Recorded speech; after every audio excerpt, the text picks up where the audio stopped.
Gua mau bahas satu nama yang mungkin bisa jadi solusi lain buat Amorim. Lisandro Martinez. Kenapa Lisandro Martinez? MU sering bermasalah sama build up-nya.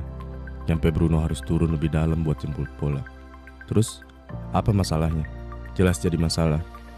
Masalahnya Bruno udah gak muda. Kelihatan sering hilang bola kalau lagi atur serangan dari belakang. Itu gara-gara lini tengah MU kurang opsi umpannya. Akhirnya lawan makin pede buat ngepres. Bola direbut. Yang tadinya mau build up serangan malah jadi transisi buat lawan. Dari situ ada ide menarik muncul. Mungkin Lisandro Martinez bisa diplot sebagai peran lain. Gara-gara Lisandro Martinez bukan bek yang nyaman berdiri sejajar. Sejak di Ajax, dia dibentuk keluar dari garis pertahanan. Dia malah nyaman terima umpan di ruang sempit, mecahin pressing lawan lewat passing atau dribbling ke depan. Kalau kita tarik konteks taktik di era modern, ini langsung nyambung ke satu peran klasik yang kembali naik daun. Bukan center back konvensional, tapi libero. Libero pertama diperankan Franz Beckenbauer. Bukan sekedar jadi back sapu, tapi orkestra dari belakang. Dia naik bawa bola, nyiptain overload di lini tengah, jadi maksa lawan buat nentuin pilihan. Ikut naik atau tetap bertahan. Hari ini ide itu hidup lagi, dan secara profil, Lisandro Martinez bisa dicoba buat jadi libero modern. Sekarang kita masuk ke gambaran taktisnya. Bakal kayak gimana kalau Licha jadi libero di United. Di fase build up rendah, ketika United bangun serangan dari belakang, Lisandro gak bakal sejajar bareng dua center back lainnya.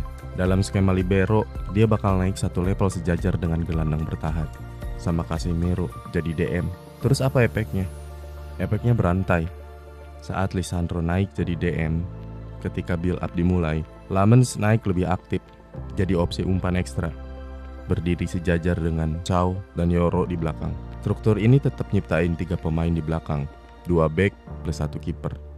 Dengan Lisandro naik ke posisi DM, Casemiro jadi gak sendirian terima bola di tengah. Bruno gak perlu turun jauh buat jemput bola. Dia bisa buka ruang di depan dan terima umpan progres buat dijadiin killer pass. Pressing lawan jadi pecah karena opsi umpan bakal jadi lebih banyak.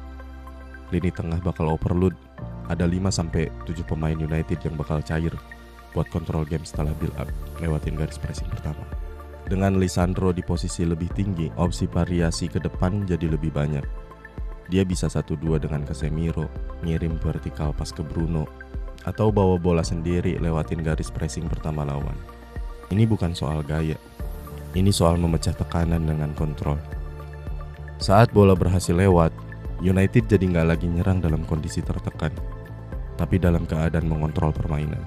Tapi sistem ini perlu disiplin yang sangat tinggi. Saat Lisandro naik, 2 back lain harus paham kapan melebar, kapan mempersempit ruang. Casemiro sama fullback lain harus pintar baca momen.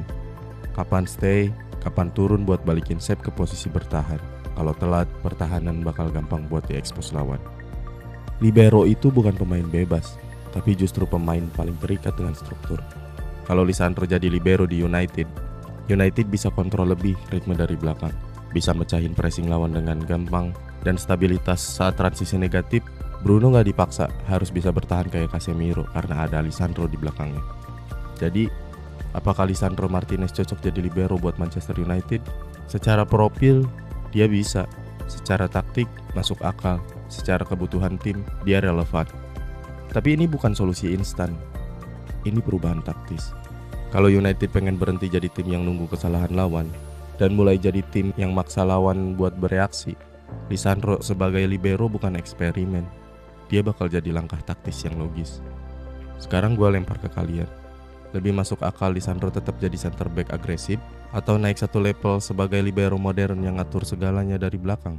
Coba tulis pendapat kalian. Kita diskusiin bareng. See you on the next frame. Bye.